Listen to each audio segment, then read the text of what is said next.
Welcome, everybody. We are back. 1 week. We were off. It was my fault, but we are back with the AFC West show. Thank you for joining in and watching this. As always, if you are watching this on the YouTube channel for Let's Talk Sports Network, please subscribe, hit the notifications bell. Subscribe right there to that gentleman's shirt, please. If you're going to, there you go.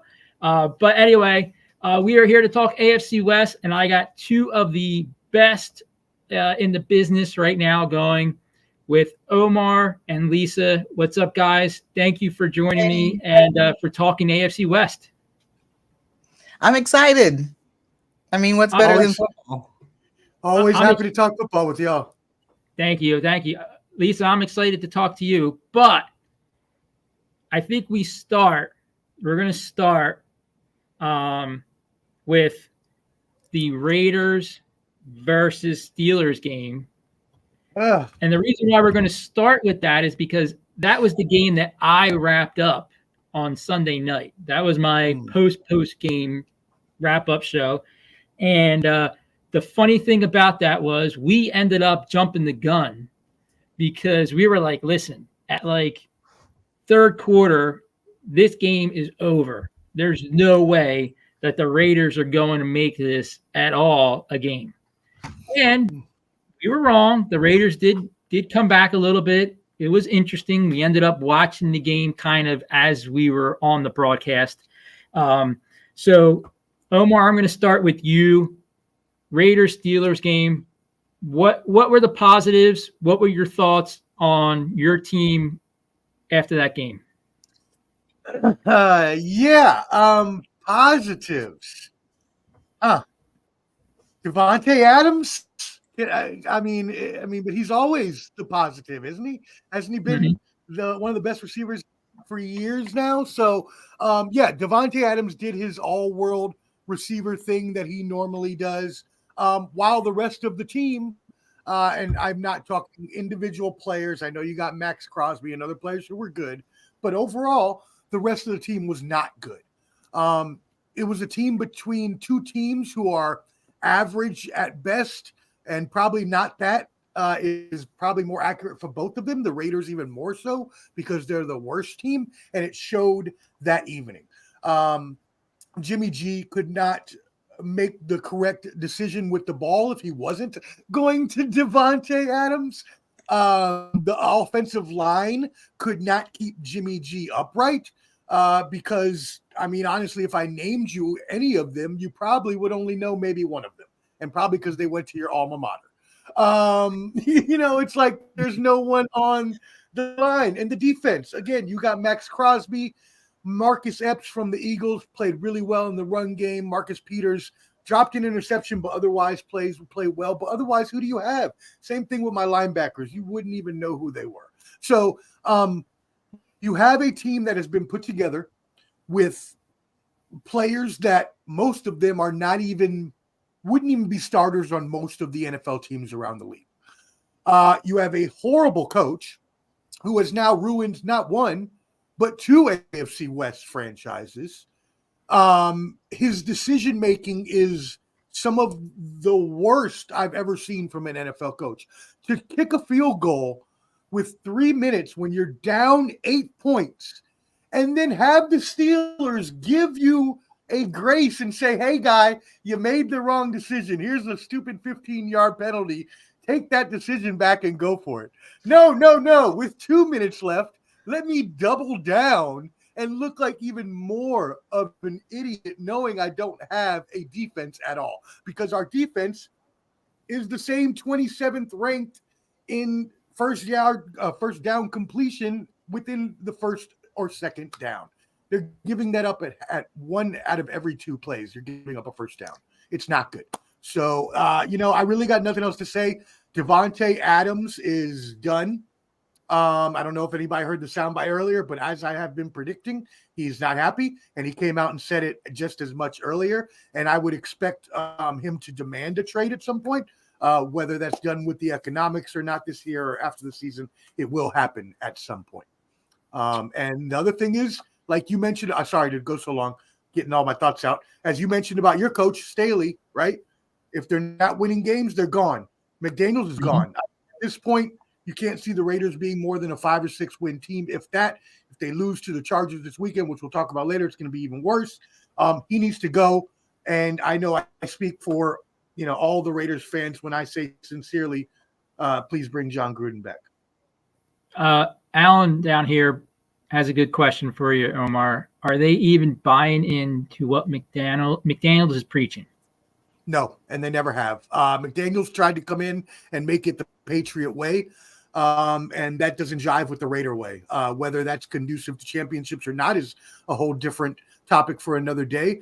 But there was 2 counter cultures trying to ingrain themselves into one, and you have McDaniels, who is not even a good coach at that, coming in and making, they blame Gruden and all of them for their drafting decisions, but their drafts have been no better and probably even worse than those before them. So no, they're not buying in. And now he's lost even more of respect when you're not playing Hunter Renfrow, when you trade Darren Waller, when you get rid of the heart and soul Carr, even though you promised him and Devontae would be together.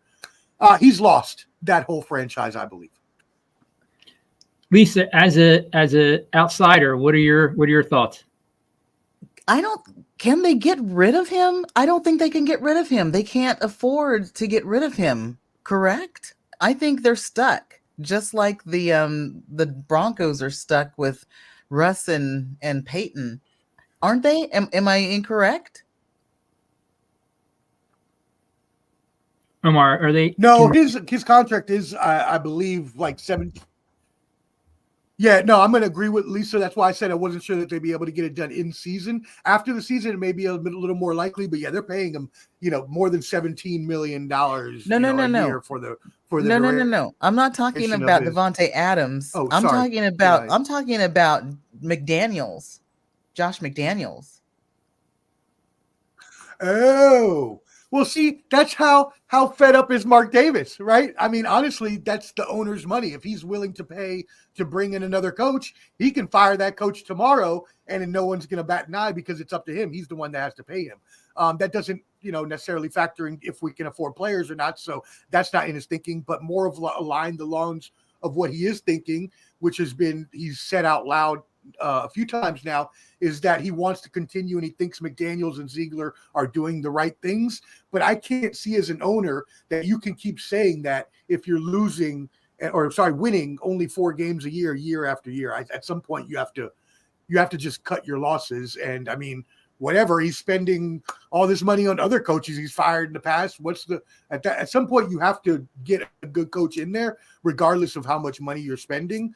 We're NFL teams. You can claim to be broke, but I don't believe that. So, And what's Jimmy G's status?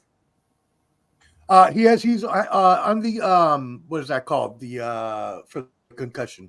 Protocol. Oh, the protocol. Right. So he may or may not be available for this weekend, depending if he is. It's either going to be Brian Hoyer or Aiden O'Connell. Knowing McDaniels, it'll probably be Brian Hoyer, even though the smart thing to do would bring in the rookie. He probably won't do that. Very interesting, because obviously we're going to be talking about that game a little bit later on, because the Raiders are playing my Chargers. Yes. So we won't mind Hoyer being in there. Trust me. Well, we'll talk about it, but you guys need a win just as bad as we do. So, well, yeah, we won't talk about wins with my team yet, but the next team we will talk about, and the next game we will talk about, was kind of very, very one-sided this week. It was almost kind of it was like a game. I don't want to say boring, because the score was 41-10, so there was a lot of offense on one side of the ball, not really that much on the other side. The Bears are just, I think, one of the worst teams in all of NFL. But, I think all that was overshadowed by who was sitting up in the stands in the box. You got Taylor Swiftie herself rooting on her man, Travis Kelce. I mean, they must have either talked about Taylor Swift or gone up to that box at least a good 15 to 18 times during that game. So I think more was put on that than the game going on. So, Lisa, what are your thoughts on that whole thing? I don't really think you want to know my thoughts. I'm a football fan. I am not a pop culture fan. I am a former radio DJ. So celebrity really does not impress me. Unless you're a football player, then I'm kind of really impressed. But yeah, so celebrity really does not impress me. And honestly, I know everybody really thinks they're dating, and maybe they will, but I don't think they are. I think that he reached out, she accepted, and they're meeting each other and going out and, and kind of seeing what's going on. That's what I think. Isn't that called dating? No, that's called meeting someone that you wanted to meet and seeing how you click. And then maybe if you do click, then maybe you will start dating. But that's how I see it. But everybody is all in on the Swifties because, we're in middle America. We do not get a lot of attention, except for obviously the Chiefs, and people hate us because, we're one of the best teams and we're in the middle of America. So we're not on the coast. So this has really brought attention to Kansas City, and people are loving it because they're like, oh yeah, bring in the Swifties because then, we have more fans and all this stuff. And that is great. And it's really fun to see some of the people who have no idea what football is try to learn simply because Taylor Swift came to a football game, which blows my mind.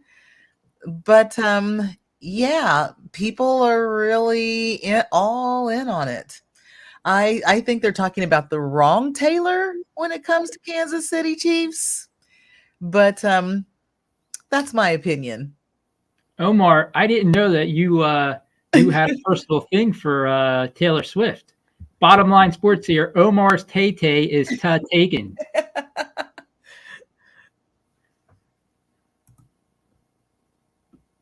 You're on mute, Omar. There you go. Thank you, Lisa. Yeah, after all the attention that was paid this weekend, little, sorry old me in Nashville was like, what happened to us, Tay-Tay? I thought that we were supposed to be a thing. I thought we were supposed to go to Broadway and grab some drinks, and I'm still waiting for you. It's okay. I understand. You got to get with Travis Kelce. It's in the script, right? You got to fall in love with the football player as with air quotes, because I'm with Lisa. It's all scripted. It's all work. They're all just giving it to us. And what's going to happen is they're going to do this little charade for a little bit. Taylor's going to go off and make a multi-platinum album and have, a breakup song about Travis Kelce. And then hopefully everything will work out for the two of us. But that being said, aside from my ulterior dreamland that I live in, I think it's great for the publicity for the NFL, but I also think, and I'm going to do like a serious kind of part on this on my YouTube channel, but I think it's going to be really bad for the NFL in the end, because if you do get all the Swifties on your side, as you all have just said, right? And then the bad thing that we all know that's going to happen does happen when it eventually happens, then you're going to have all those people hating the NFL. So their fame and their, not fame because the NFL is very famous, but their global, right, recognition will be tainted in the long run, even though it's helped them in the short run. That's my opinion about the situation. Is there any real such thing as bad publicity, though? That's what I was going to say.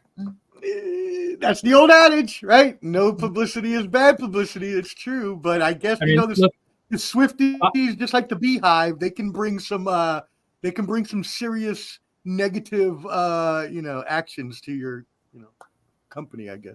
Bottom line sports beat me to it. Travis Kelce's jersey sales went up 400%.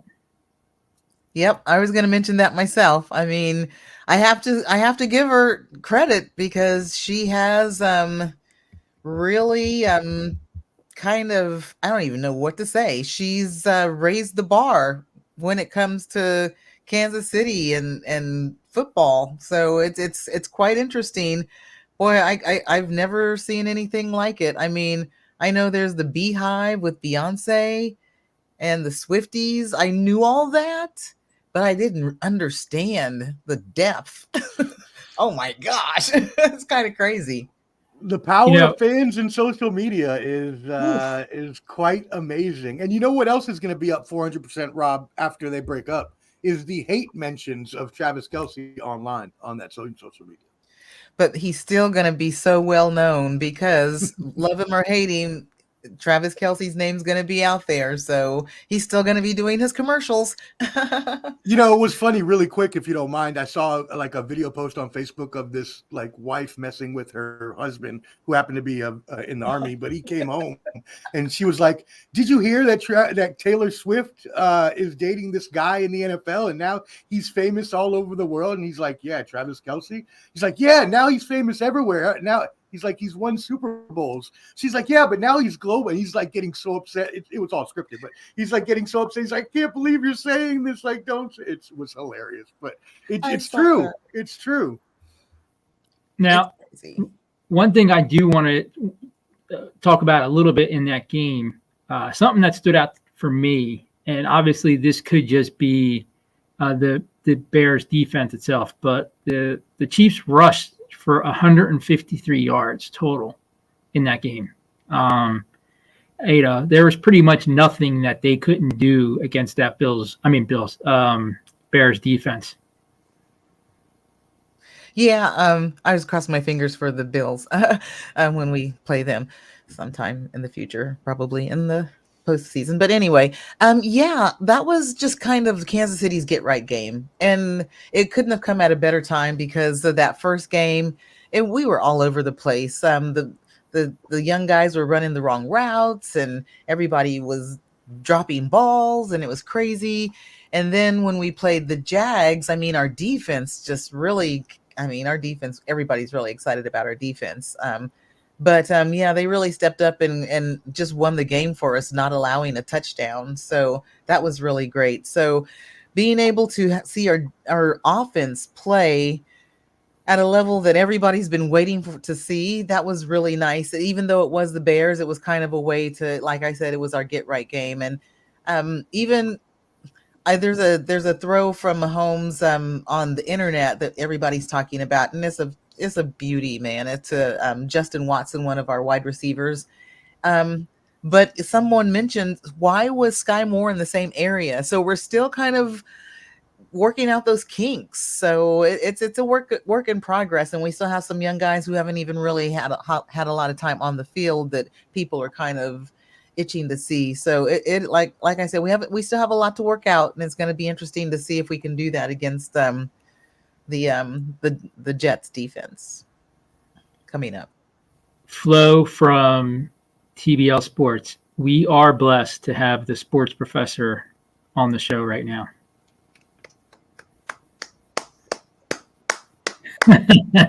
Think about Omar. Thank you, Flo, for hyping me up. It's like your own brother saying good things about you. So thank you, but I appreciate it. Now, one thing about that though, right after I went off on last week, if you remember, when I was talking about the Chiefs and how they needed their running game to improve, then they go ahead and have the Bears, panacea that allows them to, rush for, so many yards. So. We needed that so badly, though. We really did. So hopefully that'll kickstart things for, the future games. Now, there was another game that I'm going to mention for a second because I don't even think you can really call that a game. The Dolphins played the Broncos, just total whipping, 70-20.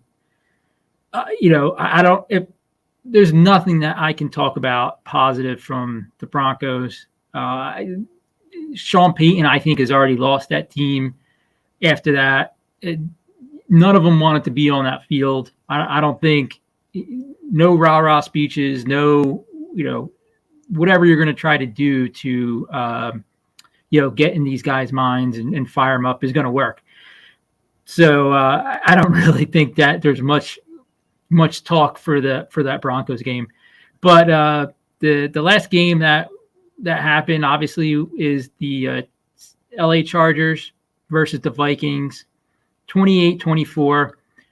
I'm kind of torn between two different thoughts. My first thought is, crap, we won. That's going to extend Staley. I was kind of hoping that we lost, especially after he goes for it on 4th and 20 on his own 24-yard line with the game on the line. That was a very questionable call. I was hoping that would come back and kick him in the butt. He lucked out, and we'll see. I still had a feeling that he was going to I still had a feeling that he was going to still get canned just because of that call. But Herbert bailed him out that game, 405 yards, 3 touchdown passes. I mean, Keenan Allen over 200 yards receiving, Mike Williams over 100 yards. That offense, the more I see that offense, the more I feel better about Kellen Moore as a play caller, because I think he's doing a very good job with that. And the only problem, which obviously is a big problem, is the defense gave up over 400 yards again. And it's like a broken record. I definitely think Staley is on the hot seat. I don't think this win got him off the hot seat, but I could have seen him maybe getting pushed out after that game, especially after that call. So, Omar, what were your thoughts on that game? Were you thinking the same thing with me as far as that play, bonehead call that he made could have been just costing him his career? Yeah, you know what's funny about meeting people and new people and getting to know them and doing shows like this with other people is that I can feel like, Rob, like we're friendly, like we're acquaintances. And so while the game is going on and I'm just like thinking to myself, I'm having McDaniels flashbacks while I'm watching Staley. And I'm just like, man, I know Rob is, and I thought about you. I was like, I know he's there wishing that this goes completely wrong, just like I do every time McDaniels is trying to make a dumb decision like that. I was horrified. I was absolutely horrified by that decision. I couldn't believe it. I was even more horrified by the McDaniels decision later, which just made me say, y'all are all one and the same. I really don't understand what you're trying to do. Are you purposely trying to get fired? Because that's the type of move where you're just like, hey, at this point, I've got nothing to go for, so I might as well just go for anything, because go for broke kind of thing. Yeah, I think, like you said, his time is done. McDaniel's time. They're all, as you call what it was it called? The I forget what the saying is, but they're all just waiting to be canned, so to say. A horrible decision. It sucks that Mike Williams got hurt. Injury bug again. He's such a good player that always happens to. Keenan Allen going off is crazy. They really need Austin Eckler back to save their season, but I don't think anything is saving Staley. No, Lisa, what are your thoughts? Sorry, real quick. Yeah, I do agree with you. And I do agree with you. I think Kellen Moore is, like I mentioned before at the beginning of the season, the perfect catalyst that they needed for this offense, and it's showing now. Yep. Lisa, what are your thoughts?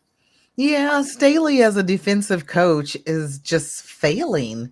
And it's just, I'm surprised he's still there, to be honest with you, because he is just failing miserably. Kellen Moore, how about those? You had a little trickeration going on there too. That was awesome. Yeah, so it's really nice to see something new and nothing. This is stale, same old thing. So I'm really excited to see what's next, because I know that you guys are going to pull something crazy out when you play us. So I'm really excited to see what he does with the offense. And yeah, he's probably going to be your next coach, and it's probably going to be before the end of the season. Yeah, I mean, we were on our side of the field, and the Vikings had no timeouts. Yes, that is exactly true. And that's what went through every single one of our minds, was the fact that there was no way, if he punts that ball, that the Vikings are going to get back and have an opportunity to score a touchdown. Just terrible. He I used to have a thing last year when I did my late night podcast. I would always talk about firing Staley. I mean, I think I did it every single week. It was like a moment of the show. And my thing was always that sometimes these coaches, like, they want to be like their own star. And what I mean by being their own star is, like, they want to be like bigger than the players. And like, you have to know their name because they have to put their stamp on this game somehow. So they have to make some kind of decision that's going to be a determination of the game, or else they don't feel like, they did what they need to do. And they don't rely on their players like they should. And Staley, to me, is that guy. You need to know, he needs to have his name known before the players, to me. And that's my feeling. And that's the reason why I'm trying to come up with a reason why he makes the decisions that he does, because it's continually the wrong decision. So I just think he's trying to overthink, and he's trying to, make it to be something more than what it should be. It should just be a simple kick that punt and have them go 80 yards down the field with no timeouts. That's the simple way to do it. I don't know. I think he's trying to be innovative, but he's not. That's how I see it. I think he's trying to be his own person. He's like, well, everybody does it like this, but I'm going to do it like this and show everybody that, my way is the best way, but it doesn't work. That's how I see it. Right. And you know what? I do agree with you, Lisa, but the issue with that is exactly like I was talking about with McDaniels. On that choice that McDaniels made to kick the field goal down 8 with that amount of time left. In the past, 57 out of the 57 coaches that were put in that position went for it. And he decided he wanted to be number 58 because he thought he was cooler and smarter than everyone else. Well, that's what cooler and smarter gets you, is Staley and McDaniels. Right. And that's right here, this comment from your crew right there, Omar. They agree. And they feel that they need to play their part, which always backfires. And that's true. It seems like they have to be the smartest one out there. Mm-hmm. And it seems like they're trying to prove a point. And when you think back to all these great coaches, yes, they all have big egos, but I would never see, I don't think you've ever seen Bill Belichick doing something like that. He thinks he's going to like totally do the opposite because he's trying to be the great coach. You know what I mean? Like, I just don't see that type of thing happening. Great coaches are prepared. They're prepared for the game. They know exactly what they want to do, and they're going to do it. And they're not going to like read what's going on. They're not going to adjust what they're thinking. They're just Bill Belichick has his way, and he feels his way is the way to win the game. And that's what he's going to do. That I have respect for. But when you're trying to be out there on the sideline and you're like, everybody thinks we're going to do this, but guess what? I say we're going to do the opposite just because. That to me is just that's going to put you on the unemployment line. Well, okay, so let's look at Miami and McDaniel. Mm-hmm. And he's doing things. Everybody's talking about how innovative it is. All of the motion and, and all the plays and everything and the speed. And it's just so innovative. And look at this. And I think that every young coach wants that to be them, but they are not succeeding like he is. That's how I feel. I could be 100% wrong, but that's how I feel because and it may be that they want to put their stamp on it, like you said, and they want to have their name out there, but what coach doesn't? Because this is your defining moment in the NFL, and that's going to take you to hopefully places you want to go, and they want to do what McDaniel is doing, but they're not. Bottom line sports, Staley's going to be one of those coaches like our Dan Quinn, better coordinator than head coach. I totally agree with that.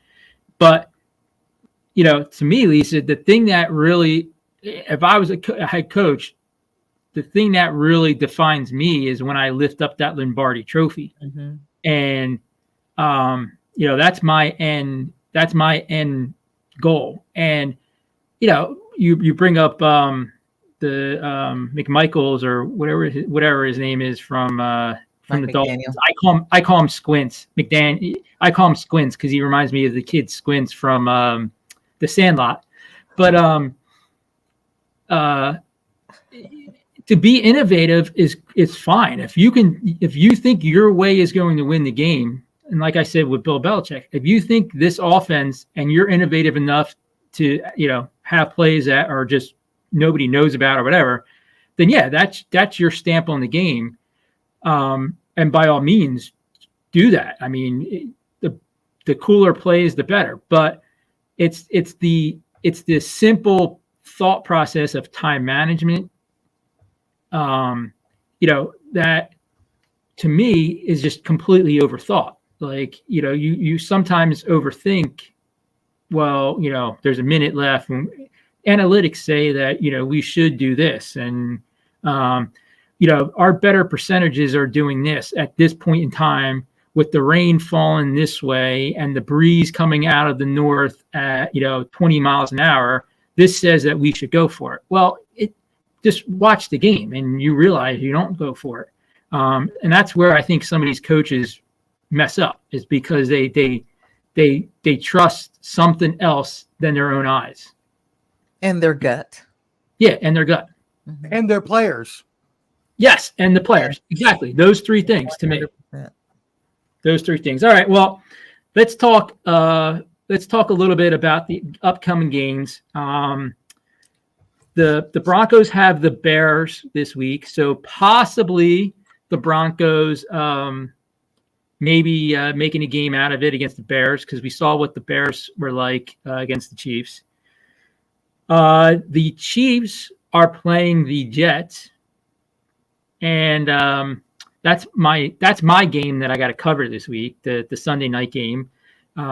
We had a bet. We had two bets going for that game, just so you know, Lisa. The first bet is we think we're going to be able to come on the air at halftime because the game will be over by then. And then our second bet is the over-under on how many times Taylor Swift is mentioned. And I think the over-under was at 10.5 at this present time. So I've already gone with the over on that. But to me, those are the two interesting things this Sunday night for this game, because if the Chiefs can't beat the Jets with Wilson as their quarterback, that should not happen, Yeah, I'm just want to see our young wide receivers and see how they perform against that defense, their secondary. That'll be interesting to see. I hope that we can score. I don't want to say at will, but I do hope that we can score 30 plus, 31 points plus. And I'm hoping that we can hold them to. I really would love to, see them not score, but they have Garrett Wilson, and he's a playmaker. And Zach Wilson. We'll see what happens. I hope that we can hold. Because I don't think I'm trying to remember if I've ever seen a shutout with the Chiefs. It hasn't happened in recent memory. So yeah, that's my goal, is that we have a shutout and that we score at least 31 points. We'll see. I'm just concerned about our young wide receiving core. Omar, what are your thoughts? Bottom line sports, Jets defense will play well early, but they will get tired of being on the field in the second half. That's a big. Chiefs will pull away in the second half. That's our take from Bottom Line Sports. Thank you for that. Omar, what are your thoughts? Yeah, I see a similar game than that happened this weekend. The Jets defense is better than the Bears, but the offense is not. The offense is probably actually worse than the Bears, which is hard to do. So yeah, I don't see a shutout Sunday night at home, but I do see pretty close to something like that. So Lisa will be happy. I'm seeing something like 34-7. Maybe 6 if they just get a couple field goals. It's going to be a blowout. And just to also report, because I just looked at my phone before you went to me, it is being announced that the Taylor Swift reunion continues at MetLife, and she will be there attending the game. She lives in New York, guys. Yeah. So this is like a home game for her. Man, everybody better get their Chiefs tickets now because they're going to explode in price. Oh my gosh. I'm winning that. I'm winning that 10.5 over bet. Yeah, I think you are. All day. They're going to mention her more than they mentioned Tyreek when he left the team. Oh, man. Bottom line sports. Good to meet a Chargers fan. I thought they were like seeing Bigfoot. we are like seeing Not Bigfoot. wrong. Trust me, I get that all the time. All right, well that segues into the next game. Omar, being the gentleman that I am, with the Chargers facing the Raiders, I'm going to give you the first thoughts on this game, and I will turn it over to you for your thoughts. Yeah, it's at home for the Chargers, like I mentioned earlier. And I'm calling this the battle of the who gets fired first as a head coach. And so it will be McDaniels. I do think that this game does mean more to y'all than it does to us. We are on a fast train to nowhere. The Chargers could still have a good season if for some reason they were to use this game against the Raiders, which they should, as a propelling point, as Lisa was just saying the Chiefs did this past weekend. The Chargers should beat the Raiders. I didn't have a score for it because I don't like picking against my own team when we're going to lose, even though I did it with the Bills. But I do see at least 10 points, probably like a 24-14 Charger victory. If it was at the Raiders, I'd say it'd probably be a closer game, maybe even like a 1-point Raider victory. But being with the Chargers at home, knowing how much you need it, possibly even having Austin Eckler back. I haven't seen the update on him yet. The dysfunction with the Raiders, it's not good. I got the Chargers. Lisa, what are your thoughts? Yeah, the Chargers, I don't think that they should have any issue winning this game. The only thing that really could put a wrinkle in things is this is a divisional game. And divisional games are crazy. They're always crazy. They're always harder than you think they should be. So anything can happen. But I mean, if you really look at everything, there's win hands down unless is Jimmy G going to play? If Jimmy G doesn't play, who is the second? Who's QB2? I don't know who that is. Brian Hoyer is currently QB2, but the rookie Aiden O'Connell had a really good preseason and is close on the heels. So okay, whatever that means. Well, okay. Brian Hoyer's a former Patriot, so they'll probably go with Hoyer. So yeah, Chargers. Tay and Tra. No. I think it's Trey. Even though it's Travis, Tay and Trey. Is that right? And that does not sound good, and I don't like it. Don't ever say that again, Flo.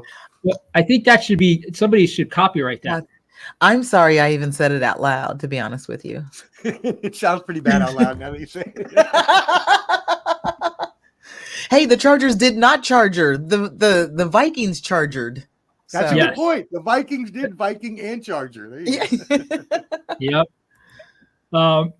My take on it, and you know, I think there's a couple of things that are still that I don't know yet for the Chargers. Derwin James, you know, he left last game. Be interesting. I didn't see anything where he's playing or not. I mean, I know he didn't practice today, but you know, a lot of people don't practice on Wednesdays.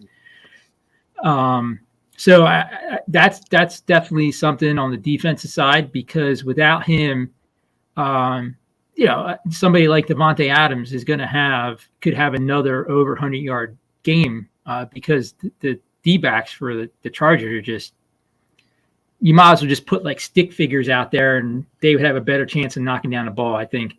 And, you know, they gave up, you know, like I said, they gave up over 400 yards again last week. So the thing with Jimmy G, which to me, even if he does play, you know, he has more INTs than he does touchdown passes right now.